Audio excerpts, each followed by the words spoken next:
और ये जो राहत की सांस देने जा रहे हैं ये कोई और नहीं, ग्रहों के सेनानायक मंगल होंगे।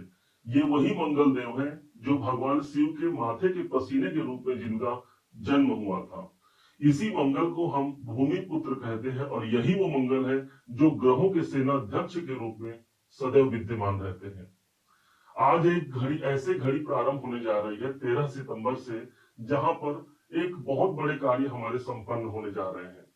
क्यों अभी तक इस मंगल को एक वो अनुकूल परिस्थिति प्राप्त नहीं हुई और क्यों अब ये एक अनुकूल परिस्थिति से हमको जोड़ने जा रहे हैं, आज इस बात पर विवेचना होगी। समझते हैं कि पूरा आखिर मुद्दा क्या है।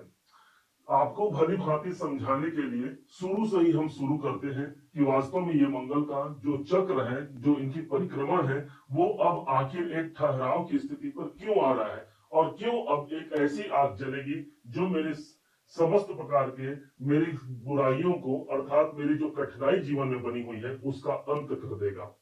समझिएगा, एक समय प्रारंभ होता है ठीक 20 अक्टूबर सन 2024 को। इसी दिन मेष राशि के अपने ही राशि के स्वामी मंगल ठीक चतुर्थ भाव पर गोचर करते हैं। होना तो ये चाहिए था कि भाई चतुर्थ भाव पर गोचर करना अर्थात एक पॉजिटिव सिचुएशन हो गया जहां पर ये केंद्र पर विद्यमान होंगे, परंतु इस टाइम पर जब 4 नंबर की राशि पर मंगल जाते हैं, इनकी नीचता अर्थात वो ग्रह नीच का हो जाता है।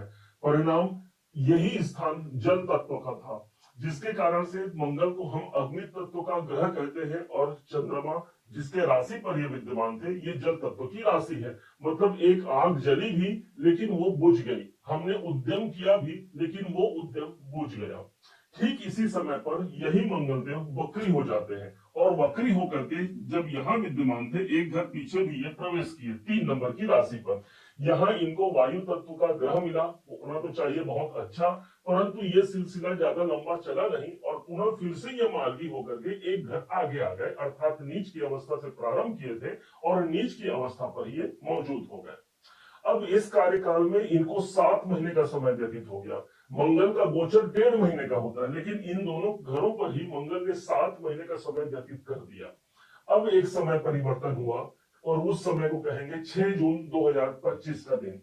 अब इस दिन यही मंगल एक घर आगे फिर से प्रवेश करते हैं अपने गोचर में और पहुंच जाते हैं सूर्य देव के घर। होना तो चाहिए बहुत अच्छा कि यहाँ पर इनको भाई लग्न का स्वामी, हमारे राशि का स्वामी त्रिकोण भाव पर स्थित है, परंतु पहले से यहाँ पर केतु कुंडली मार करके बैठे थे, अर्थात एक योग बना जिसे हम कहेंगे अंगारक योग। यही प्रभाव हुआ कि हमको सफलताएं तो मिली, परंतु किसी अंगारे से चलने से कम नहीं था, या यूं कहे हम काम तो कर रहे थे परंतु एक वो अंगारे की भांति वो प्रभाव भी हमको अपने जीवन पर देखने को मिला।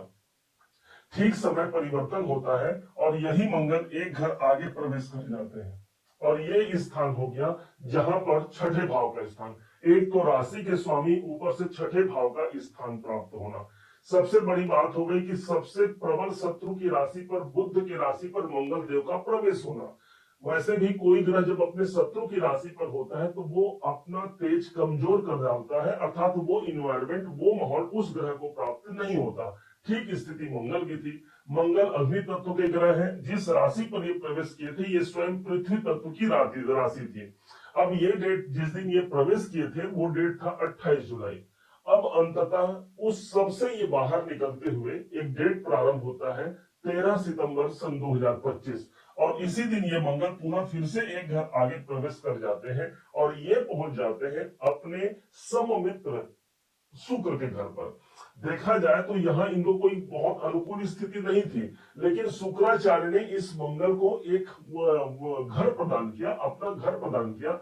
शुक्राचार्य स्वयं भगवान शिव के भक्त हैं, उन्होंने ही मृत संजीवनी विद्या भगवान भोलेनाथ से प्राप्त किया था, तो वहीं पर मंगल शिव पुत्र कहे जाते हैं। इसलिए मंगल को यहाँ पर आना एक सुविधाजनक स्थिति लगी। ऊपर से मंगल को अग्नि तत्व ग्रह कहते हैं और जिस राशि पर इनका प्रवेश हुआ है वो वायु तत्व की राशि है। अब एक आग को जलने के लिए क्या चाहिए, वही हवा चाहिए और वही हवा हमको मिली, अर्थात एक राहत की सांस मिली। अब मंगल के पास कुछ विशेष प्रभाव भी होंगे, जैसे कि सप्तम भाव पर है और इनकी 3 दृष्टियों का प्रभाव सबसे ज्यादा मजबूती से हमको इस समय पर प्राप्त होगा, जो कि 27 अक्टूबर सन 2025 तक ज्यादा प्रभावी रहेगा। अब यही मंगल की जो चौथी दृष्टि है वो 10 नंबर की राशि पर, जो कि आपके करियर का स्थान है, लग्न पर अर्थात आपके स्वयं की राशि पर मंगल की दृष्टि आ गई, और ठीक द्वितीय भाव पर, धन भाव पर इनकी 8वीं दृष्टि आ गई। अब प्रेडिक्शन को बड़े ध्यान से समझिएगा। सप्तम भाव पर मंगल है, 7 नंबर की राशि अनुबंध की राशि होती है। यदि आप बिजनेस में हैं, कार्य क्षेत्र में संलग्न है, तो व्यापार में कुछ नए अनुबंध मिलने की सबसे बड़ी योग्यता यहाँ पर मंगल के द्वारा प्राप्त होती है। जो कि राशि का स्वामी सप्तम भाव पर है, इसके दाम्पत्य जीवन के लिए आप आगे काम कर सकते हैं। बस हमको एक आर्ग्यूमेंट से या फिर तनाव की स्थिति से अपने पार्टनर से बचने की आवश्यकता रहेगी। यदि आप प्रॉपर्टी से जुड़ा हुआ बिजनेस करते हैं, व्यापार करते हैं, तो ये मंगल हमको सफलता देगा। चतुर्थ से चतुर्थ भाव पर होने के कारण बहुत से प्रॉपर्टी से जुड़े हुए कार्य इस समय पर बहुतों के पूरे होने जा रहे हैं। अब यहीं पर मंगल की जो अगली दृष्टि पड़ रही है, जो चौथी दृष्टि, वो कैरियर के घर पर है। अब कैरियर के घर पर जिस राशि पर ये दृष्टि डाल रहे हैं वो शनि की राशि है, और यहीं पर यही वो राशि है 10 नंबर की राशि, जिसमें मंगल प्रवेश करके उच्च के हो जाते हैं। अर्थात इस मंगल के पास वो उच्चता आ गई, प्रभाव इसका हमको पॉजिटिव मिल गया ना, दसम भाव प्रभावी हो गया, जो कि मेरे कैरियर का है। कर्म स्थान पर इनकी दृष्टि होना, कोई रुका हुआ कार्य सबसे ज्यादा मजबूत स्थिति पर इस समय पर प्रारंभ होती है, आगे बढ़ती है। कोई आपने अप्लाई किया है कहीं पर, उसका रिजल्ट नहीं आ रहा है, तो यहाँ पर वो राहत की सांस हमको मिलती है कि वो माहौल जो हम अपने कर्म क्षेत्र पर, अपने कैरियर पर चाहते हैं, वो हमको मंगल के द्वारा प्राप्त हो गया। अब यहीं से मंगल के पास जो 7वीं दृष्टि है, वो अपनी ही राशि मेष राशि को इनकी दृष्टि पड़ रही है, जिसके प्रभाव से हमारा कॉन्फिडेंस बढ़ता है। मंगल हमारा साहस है, और वो साहस हमको स्वयं को प्राप्त होता है। मंगल की दृष्टि अपने ही राशि पर पड़ रही है, तो हेल्थ से जुड़ा हुआ या स्वास्थ्य में कोई नरमा गर्मी है, वहां पर भी स्थिरता आती है। हम एक अच्छे प्रयास के माध्यम से विजेता की भांति आगे बढ़ पाते हैं। यही नहीं, मंगल के पास जो अंतिम दृष्टि है, और वो पड़ रही है सीधे दूसरे भाव पर 8वीं दृष्टि पड़ रही है। अब ये स्थान आपके धन का हो गया, ये स्थान आपके फैमिली का हो गया। मंगल जैसे ग्रह की दृष्टि आ गई, अर्थात फैमिली से जुड़े हुए, परिवार से जुड़े हुए, अपने कुटुंब से जुड़े हुए कोई कार्य को आगे बढ़ाना है, उनकी कोई समस्या है, उस कार्य पर कोई निदान चाहिए, तो हाँ, मंगल का ये समय हमको उस निदान तक पहुंचा जाएगा।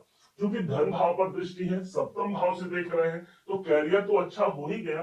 कोई ऐसी स्थिति बन सकती है जहां पर रुके हुए धन हमको रिकवरी हो सकते हैं, या फिर धन आप जिस जो काम कर रहे हैं वहां से धन की वृद्धि के लिए आप ज्यादा इस समय पर मेहनत करते हैं, और प्रतिफल भी हमको ज्यादा प्राप्त होता है। द्वितीय भाव हमारे स्पीच का होता है, मंगल की दृष्टि पड़ रही है, इसलिए यदि आपके काम स्पीच से जुड़ा हुआ है, तो मंगल स्वयं सप्तम भाव अर्थात कैरियर भाव से होते हुए द्वितीय भाव को देख रहे हैं। तो कर्म क्षेत्र पर भी हमारी वाणी का असर होता है। जहां पर हमारी बात को सुनी नहीं जाती थी, कोई वैल्यू नहीं देता था, तो यहाँ हमारी वाणी को वैल्यू दिया जाएगा, और बहुत से कार्य हमारे पूर्ण होते हैं। अब यही नहीं, मंगल अब इसके आगे 27 अक्टूबर को भी देख लिया जाए, तो यही मंगल एक घर आगे जाएंगे, अर्थात 8 नंबर की राशि पर जाएंगे। 8 नंबर इनकी खुद की राशि है। अब यहाँ जाके वो स्वतंत्रता भी इनको मिल गई कि वो खुल करके काम कर सकते हैं। इस भ्रम में मत रहिएगा कि आपके राशि के स्वामी अष्टम में जा रहे हैं तो नकारात्मक परिणाम देंगे, नहीं। कभी भी लग्न का स्वामी, पंचम का स्वामी और नवम का स्वामी 6, 8, 12 भाव पर भी यदि चला जाए, तो उसके सकारात्मक परिणाम ही हमको प्राप्त होते हैं, जो जीवन को परिवर्तनकारी बना देता है। इसके बाद भी अगले 1.5 महीने के बाद देखा जाए, तो उसके बाद भी ये गुरु के घर पर जा रहे हैं, जो कि भाग्य के घर पर जाएंगे। त्रिकोण का मालिक त्रिकोण भाव पर रहेगा, कोई अन्य ग्रह विद्यमान नहीं रहेगा। ऊपर से फिर उसके बाद फिर ये उच्च की राशि पर प्रवेश करेंगे, जहां पर ये कैरियर के लिए और अच्छा समय हो गया। तो ओवरऑल यदि देखा जाए, तो अभी पिछले 11 महीने से लेकर के अभी तक का समय और आने वाला समय काफी महत्वपूर्ण होगा मंगल के दृष्टिकोण से। ये मंगल हमको विजेता की भांति एक सफल विजेता बनाकर हमें एक सफलता के मुकाम तक पहुंचा ही जाएगा। उम्मीद है आप सबने इसे समझा, आप सबने इसे जाना है। यदि आपने इसे समझा है, जाना है, मेरे समझाने का प्रयास यदि आपको सार्थक लगा हो, मेरे समझाने का तरीका यदि आपको सार्थक लगा हो, तो हर बार की भांति इस बार भी अपना प्यार भरा लाइक और कमेंट करना कभी मत भूलिएगा। और हाँ, यदि अभी तक आपने चैनल को सब्सक्राइब नहीं किया है, सब्सक्राइब जरूर कीजिएगा। पुनः एक बार फिर आप सभी का दिवस बहुत मंगलमय हो, इन्हीं शुभकामनाओं के साथ जय श्री राम।